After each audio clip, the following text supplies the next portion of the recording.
Welcome to my channel Sunai official. আর এখন বাজে হলো 4:50 আর আমরা এখন যেতে চলেছি শিবগাতি। 5:50 ট্রেন আছে, ভোর 5:50 ট্রেন আছে। তো আমি এখন রেডি হয়ে গেছি আর এখন আমি বেরোবো, আরও সবাই আসবে, সবার সাথে যাব। তো আমি এখান থেকে একা যাব, আমার বন্ধুর মারা আসবে, স্টেশনে দেখা হবে। তো চলো তোমরাও দেখো কেমন জায়গাটা, আমিও প্রথম যাচ্ছি। তো চলো দেখি। তো আমরা এখন ট্রেনে উঠে গেছি আর আমরা এখন যাচ্ছি, সবাই চলে এসেছে। তো এখন যাব আমরা বারোয়া স্টেশনে। তো চলো দেখতে থাকো।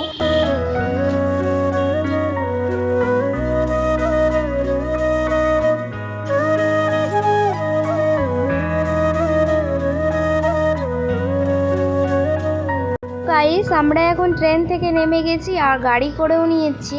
তো এখন আমরা যাচ্ছি শিবগাতি মন্দিরে। তো মন্দিরে যাওয়ার পথে মানে প্রায় 30 কিলোমিটার আমাদেরকে যেতে হবে গাড়িতে করে। হ্যাঁ গাইস, তো 30 কিলোমিটার আমরা এখন যাচ্ছি। তো চলো দেখতে থাকো। আর আলাদাই একটা মোমেন্ট ছিল, যেহেতু দিনটা খুবই সুন্দর ছিল, ওয়েদারটা ঠান্ডা ঠান্ডা ওয়েদার সকালের দিকে। আর এই যে দেখো সবাই হেঁটে যাচ্ছে, যারা যারা মানত আছে বা কিছু বা এমনিও সবাই হেঁটে যাই, আমরা গাড়িতে যাচ্ছি। তো চলো দেখতে থাকো, একটু সিনেমাটিক শট দেখে নাও।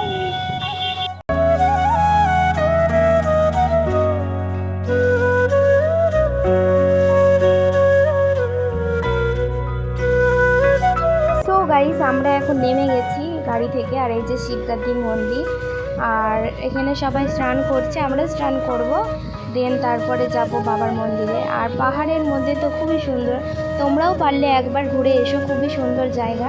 তো চলো একেবারে আমরা স্নান টান করে কমপ্লিট করে যখন মন্দিরে যাব তোমাদের সাথে তখন কথা হচ্ছে। তো গাইস, আমাদের এখানে স্নান কমপ্লিট হয়ে গেছে আর এই যে আমরা এখন যাচ্ছি মন্দিরে। তো এই যে এখানে ঘট নিয়ে নিয়েছি, ফুল নিয়ে নিয়েছি, প্রসাদ ভোগ আরও সবাই যারা আছে ওদের কাছে আছে। তো আমি আর বন্ধুটা আগে আছি আর ওর মা, আর পিছনে দুটো দিদি আছে। তো চলো দেখো, এখানে প্রায় সিঁড়ি ঠিক আমি অতটা বলতে পারবো না কতটা আছে, তাও 20-25টার বেশিই হবে। তো চলো দেখতে থাকো, উপরে যাই তারপরে তোমাদের সাথে কথা হবে।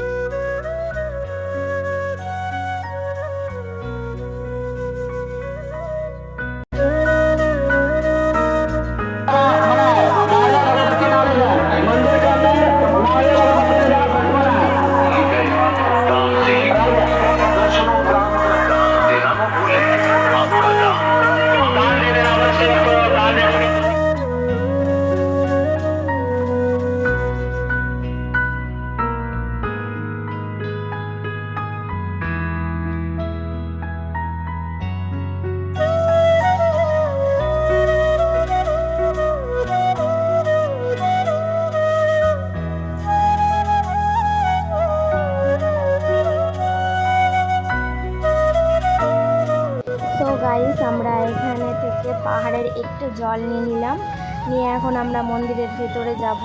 তো মন্দিরের ভেতরে এত প্রচণ্ড ভিড় ছিল যে আমরা মানে ভিডিও করতে পারিনি। তো তাও চলো যতটুকু পেরেছে ততটুকু দেখাবো।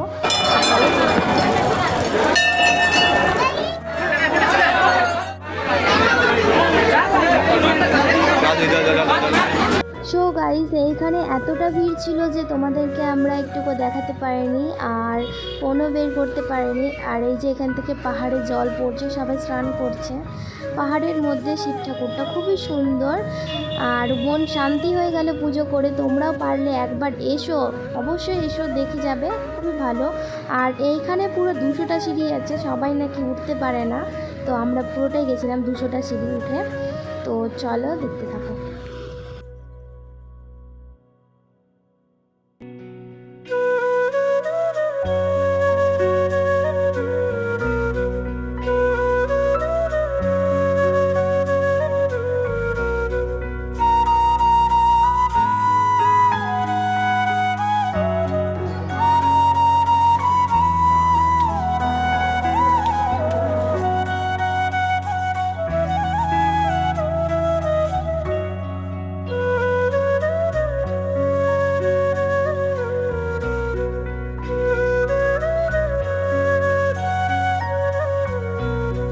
গাইস আমরা উপরে চলে এসেছি। আর এই যে উপরে আসার পরে যে এতগুলো সিঁড়ি ওঠার পরে আমরা একটা দোকান পেয়েছি, তো আমরা এখানে প্রসাদ খেয়ে তারপরে আবার নেমে যাচ্ছি। এই যে কাকিমা আর দিদি, আমিও আসছি।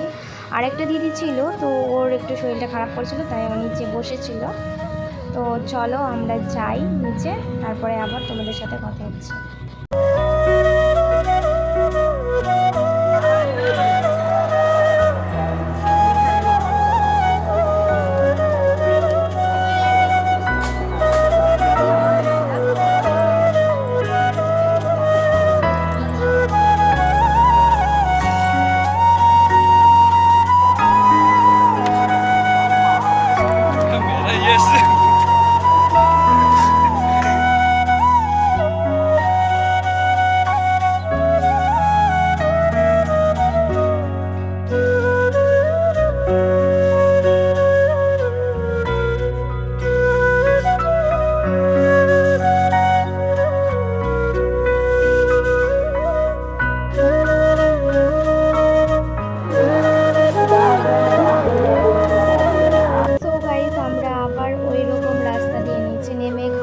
করে কিছু কেনাকাটার পরে তারপরে আবার আমরা ট্রেনে উঠে গেছি। আর এখন আমরা যাচ্ছি হলো মতিঝর্ণাতে। তো চলো মতিঝর্ণাতে আমরা যাই, তারপরে তোমাদের সাথে কথা হচ্ছে।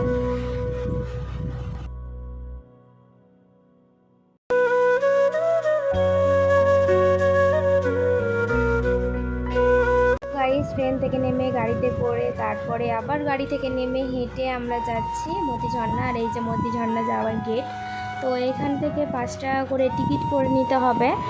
আর সন্ধ্যা 6টা পর্যন্ত ওপেন আছে, তারপরে বন্ধ হয়ে যায়।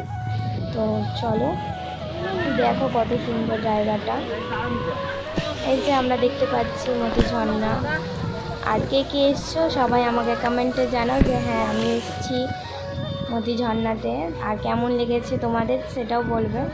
তো চলো আমরা যাই, ওখানে গিয়ে আমরা স্নান করবো, তারপরে তোমাদের সাথে দেখা হচ্ছে।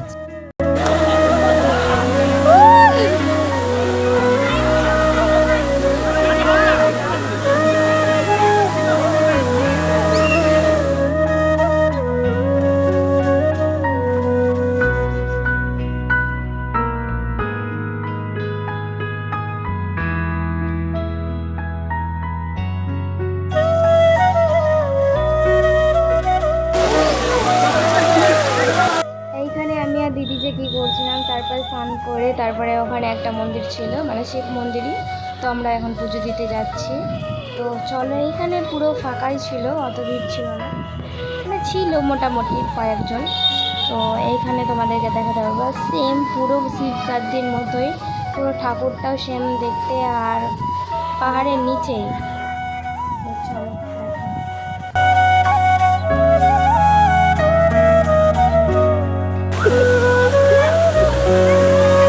আমি আছি, তুমিও নেই।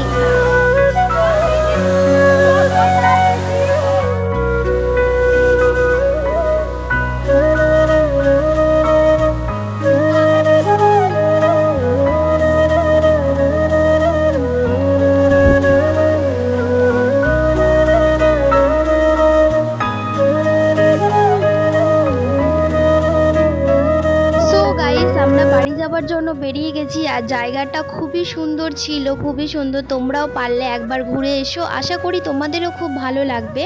তো চলো টাটা বাই। আর যদি আমার ব্লগটা ভালো লেগে থাকে তাহলে লাইক কমেন্ট শেয়ার সাবস্ক্রাইব করে দিবে। তো চলো দেখা হচ্ছে নেক্সট কোনো ব্লগে। টাটা।